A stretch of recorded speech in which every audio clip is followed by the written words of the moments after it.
Insurrections at the Intersections. By Abbey Volcano and J. Rogue.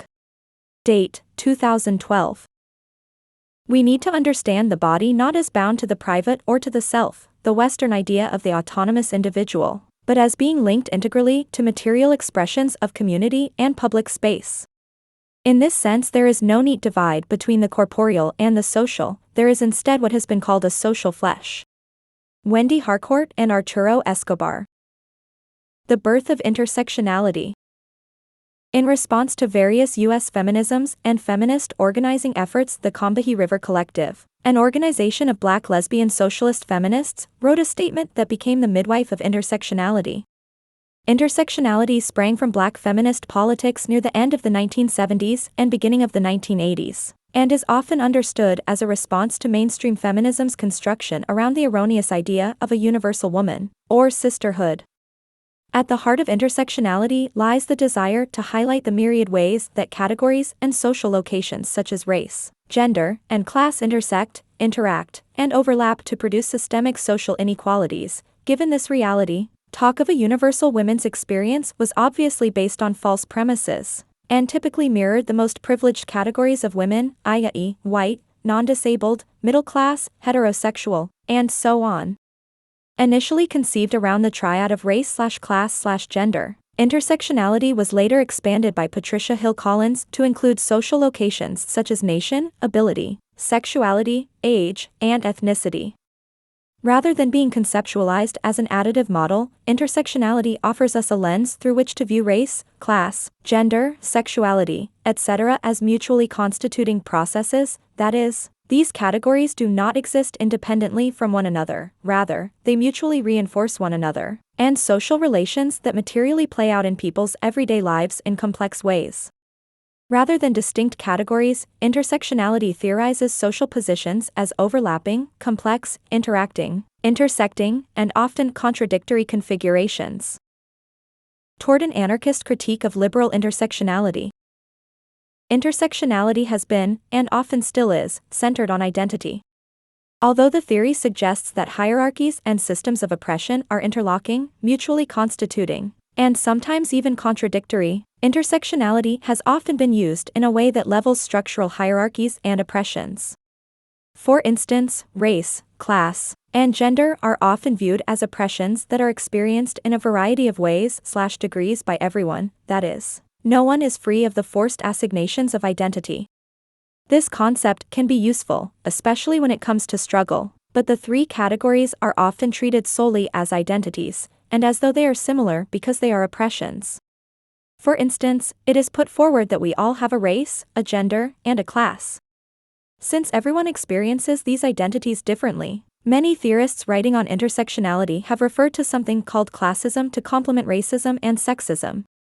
This can lead to the gravely confused notion that class oppression needs to be rectified by rich people treating poor people nicer, while still maintaining class society. This analysis treats class differences as though they are simply cultural differences. In turn, this leads toward the limited strategy of respecting diversity rather than addressing the root of the problem. This argument precludes a class struggle analysis which views capitalism and class society as institutions and enemies of freedom. We don't wish to get along under capitalism by abolishing snobbery and class elitism. Rather, we wish to overthrow capitalism and end class society altogether. We do recognize that there are some relevant points raised by the folks who are talking about classism. We do not mean to gloss over the stratification of income within the working class. Organizing within the extremely diverse working class of the United States requires that we acknowledge and have consciousness of that diversity. However, we feel it is inaccurate to conflate this with holding systemic power over others. Much of the so-called middle class may have relative financial advantage over their more poorly waged peers, but that is not the same as exploiting or being in a position of power over them. This sociologically based class analysis further confuses people by mistakenly leading them to believe their identity as a member of the middle class, a term which has so many definitions as to make it irrelevant, puts them in league with the ruling class/oppressors, contributing to the lack of class consciousness in the United States. Capitalism is a system of exploitation where the vast majority work for a living while very few own, i.e. rob, for a living. The term classism does not explain exploitation, which makes it a flawed concept. We want an end to class society, not a society where classes respect each other. It is impossible to eradicate exploitation while class society still exists. To end exploitation, we must also end class society and all other institutionalized hierarchies. This critical issue is frequently overlooked by theorists who use intersectionality to call for an end to classism. Rather, as anarchists, we call for an end to all exploitation and oppression, and this includes an end to class society. Liberal interpretations of intersectionality miss the uniqueness of class by viewing it as an identity, and treating it as though it is the same as racism or sexism by tacking an ism onto the end. Eradicating capitalism means an end to class society, it means class war. Likewise, race, gender, sexuality, dis/ability, age, the gamut of hierarchically arranged social relations, are in their own ways unique. As anarchists, we might point those unique qualities out rather than leveling all of these social relations into a single framework. By viewing class as just another identity that should be considered in the attempt to understand others, and one's own identities, traditional conceptions of intersectionality do a disservice to liberatory processes and struggle. While intersectionality illustrates the ways in which relations of domination interact with and prop up each other, this does not mean that these systems are identical or can be conflated. They are unique and function differently. These systems also reproduce one another. White supremacy is sexualized and gendered, heteronormativity is racialized and classed. Oppressive and exploitative institutions and structures are tightly woven together and hold one another up. Highlighting their intersections, their seams, gives us useful angles from which to tear them down and construct more liberatory, more desirable, and more sustainable relations with which to begin fashioning our futures. An anarchist intersectionality of our own. Despite having noted this particularly common mistake by theorists and activists writing under the label of intersectionality, the theory does have a lot to offer that shouldn't be ignored. For instance, intersectionality rejects the idea of a central or primary oppression. Rather, as previously noted, all oppressions overlap and often mutually constitute each other. Interpreted on the structural and institutional levels, this means that the struggle against capitalism must also be the struggle against heterosexism, patriarchy, white supremacy, etc. Too often intersectionality is used solely as a tool to understand how these oppressions overlap in the everyday lives of people to produce an identity that is unique to them in degree and composition. What is more useful to us as anarchists is using intersectionality to understand how the daily lives of people can be used to talk about the ways in which structures and institutions intersect and interact. This project can inform our analyses, strategies, and struggles against all forms of domination.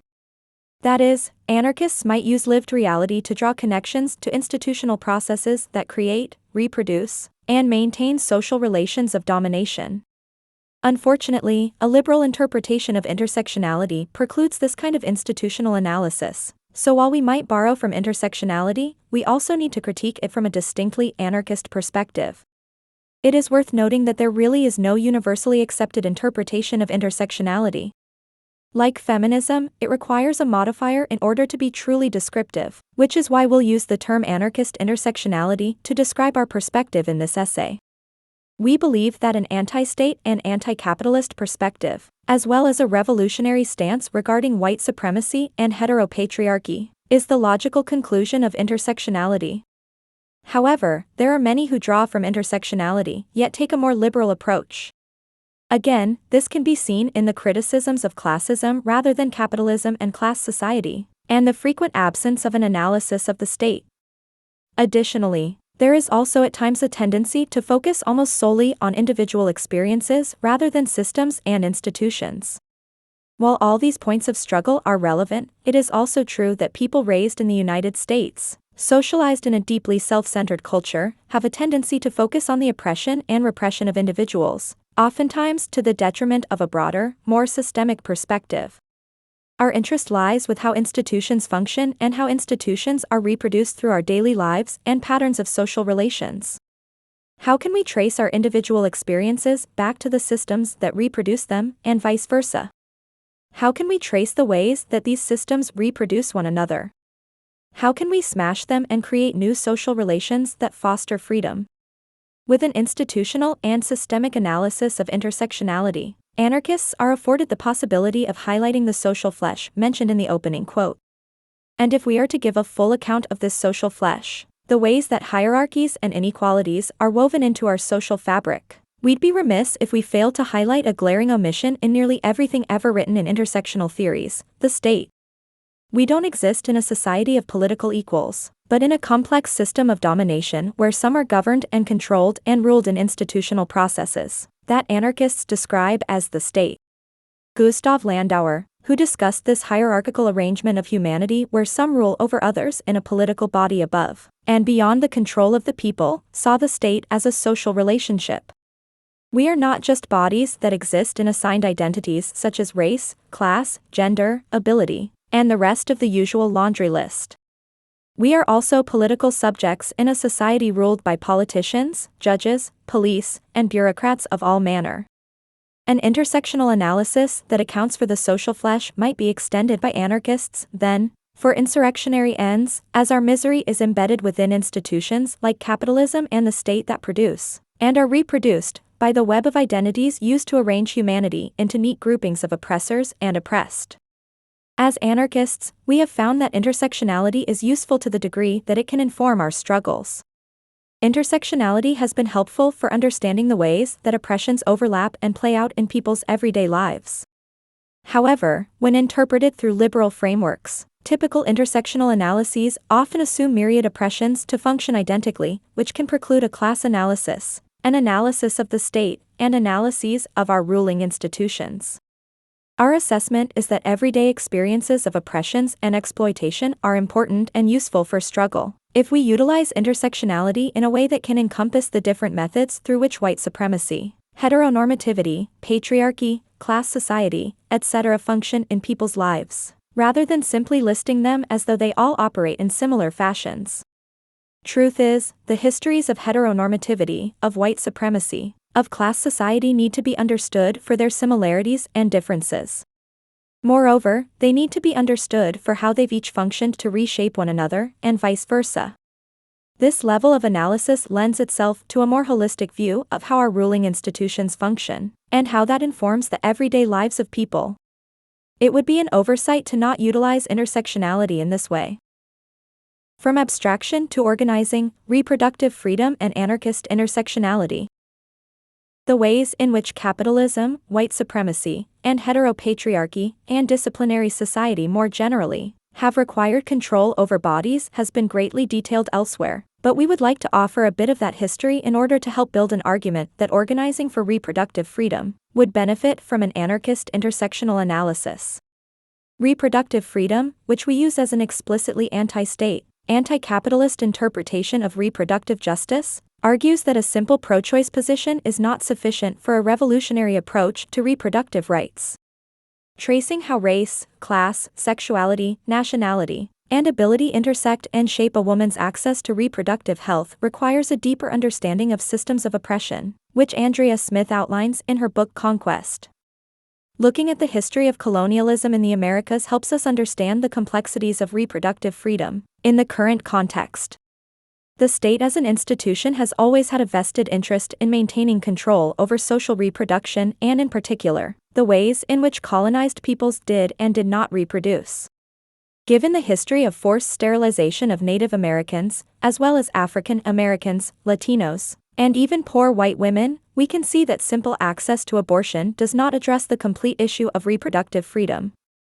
In order to have a comprehensive, revolutionary movement, we need to address all aspects of the issue, being able to have and support children, access to healthcare, housing, education, and transportation, adoption, non-traditional families, and so on.